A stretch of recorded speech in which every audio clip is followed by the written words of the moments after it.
What are you currently paying attention to? How do you go about choosing the things that you watch, that you read, that you listen to? And of course, what strategies and tools do you use to verify that those things are accurate, that they're worthwhile, that they might be true? This is so important because 2023, this year, is the year that all content verification breaks on the internet. And that means you can no longer trust what you read on the internet, what you see on the internet. And maybe we never should have in the first place. But of course, what's so fascinating about this is that calls into us, into our minds, one of the key skills that we all must be able to utilize. And that skill is discernment, the letter D in our learning future alphabet. Discernment we can define as the ability to understand and to perceive that which is true or false, and that which is good, especially when it's obscured in a context or in an environment. It's closely linked to this idea and the skill of critical thinking, of course, which is a process of careful, goal-directed thinking, as defined by the Stanford Encyclopedia of Philosophy. And it's not just cognitive scientists that have been talking about discernment or critical thinking. Even spiritual traditions for a very long time have been trying to understand that which is true. How do we discern? The Bible, for example, notes that the discerning mind demonstrates wisdom and insight that goes beyond what is seen and heard. So this is not a new skill, but it is more important than ever because we've never been so manipulated by these global systems that are fighting for our attention, for our agreement, and for our dollars, and even in some cases, our soul. So what should we watch out for as we seek to make good decisions about our learning, our work, about our relationships in our lives? Well, I want to share two different things to start with. First are heuristics. We've got to watch out for these. These are mental shortcuts that we use every single day to be efficient with our brains. And you might say lazy with our brains, but really it's the idea of thinking fast, as Daniel Kahneman would put it in Thinking Fast and Slow. That first system, it's an educated guess. It's, we've seen this before, and so being able to make that same decision really quickly. And the second piece to look out for is confirmation bias. This is a phenomenon when we tend to only look at what we've considered before and confirming what we already know.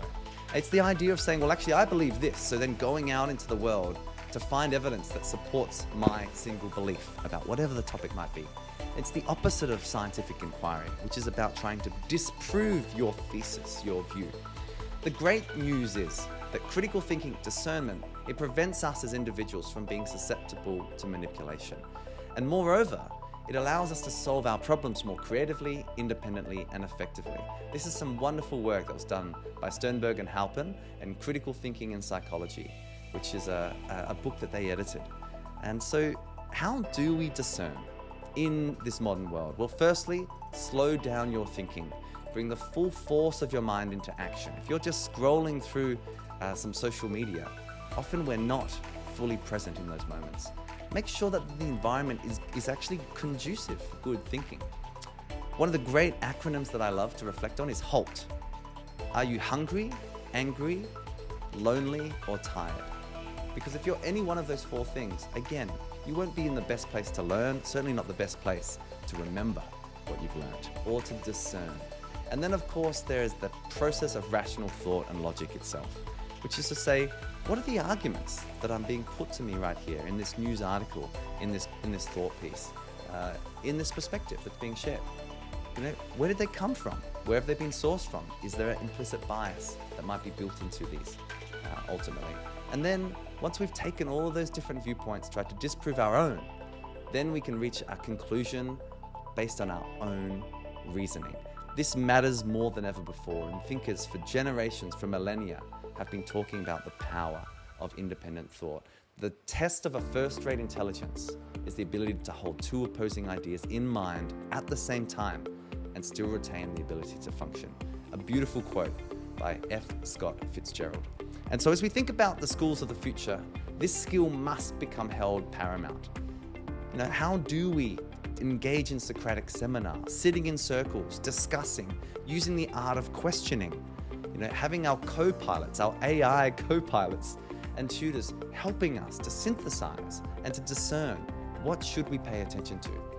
Because beautifully, as Jean Piaget said, The principal goal of education in schools is about creating men and women who are capable of doing new things, not simply repeating what other generations have done. Men and women who are creative, inventive, and who are discoverers, who can be critical and verify, and not accept everything that they are offered. That's discernment, the letter D in our Learning with Louka series. All the best. See you next time.